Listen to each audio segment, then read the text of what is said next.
Just through two games, Coach, how would you assess what you've seen from McAllen and Jacob, and what's the kind of the report? How close is Ethan to being able to be in the mix? Yeah, I'm happy with where those guys have started. Obviously, there's a lot to improve on, but guys have played hard, made plays when they've come their way. I think it's just the beginning of what they're capable of, but do think that they've done a good job to this point.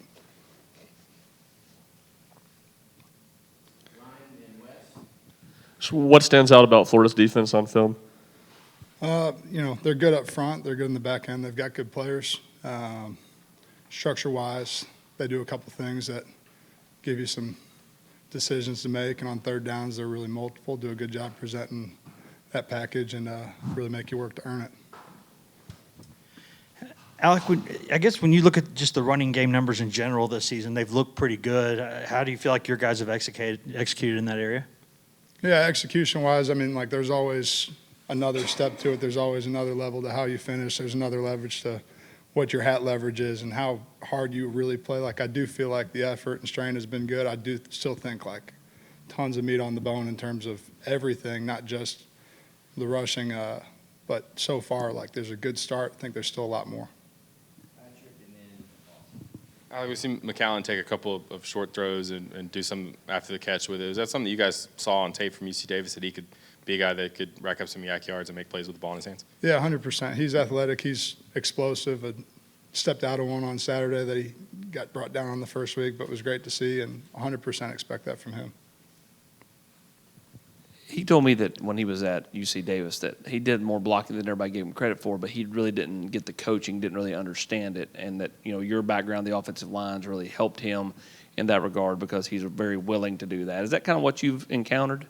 Yeah, as far as him being willing and just hungry for knowledge, it's a credit to him and the work that he's put into it. There is some things with my background that naturally make a lot of sense to me, that the way that, when you hear it for the first time, maybe changes how you view certain blocks or certain techniques, but it's really a credit to him and just the work that he's put in to become more comfortable with that. I think if you ask him, going back to the spring, a lot of the stuff that he looks pretty solid at right now, you'd be scratching your head saying, man, I don't know if he's going to figure it out come the spring, but it's been a work and a really intentional mindset from him to get better in those areas.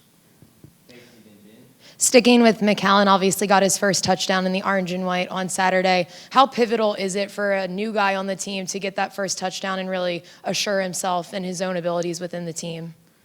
Yeah, I think he's got every reason to be confident, and if you're waiting for the big play to have confidence, you're probably waiting a little too long. It was awesome for him to go get that done and get to be there with his family and get to experience what that's like, and hopefully it's just the beginning for him, but as far as how it changes things, it really shouldn't.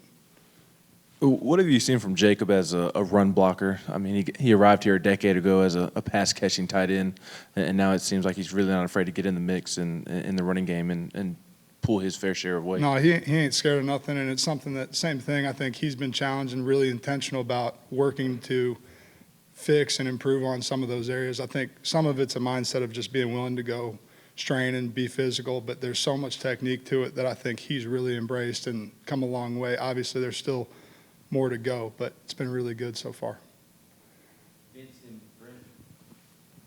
Two quick things. First, you said there's some more meat on the bones for your tight ends. What specifically are you referring to there? Yeah, it's little things. It's, hey, I get my guy covered up, but he wipes across my face late, and, we have to run through an arm tackle. Or, hey, I do a good job getting to the spot in the perimeter, but body position's not great, and instead of me going and burying the guy, I end up kind of on the half, and it's a little detail on a lot of things. Same thing with the route. It's being really clean at the top, dropping my weight, being super efficient, and me being just a half a step quicker, a half a step more separation in that end of it. And Jason Witten was at the game on Saturday. Have you or any of anyone in the tight end room been able to kind of utilize or hear from him at all? Yeah, it was really cool to see him there. I got to talk to him a couple minutes during pregame, and obviously what he's done, not just here, but at the professional level, he's one of the best to ever do it, and it was really cool to have him on the field pregame. Do hope we get to connect a little bit more as we go forward.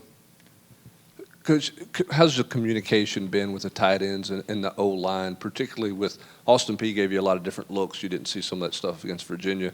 Florida likes to talk about how much heat they bring in different looks. How would you characterize the communication up front with your guys in the O-line? Yeah, it's one team, one heartbeat on a lot of fronts. I think for us, we've got to be an extension of the O-line, and it's something that, with the way we play and the environments you play in terms of crowd noise and volume and just the overall chaos of it, you're not always getting a call. You've got to be able to understand the structure and execute as if you are the center making the call. And I think that's something that we've done a pretty good job of. There were times, I think Saturday, where ended up a little bit gray here or there, could have made a different decision, but for the most part have been pretty solid as far as being on the same page with those guys.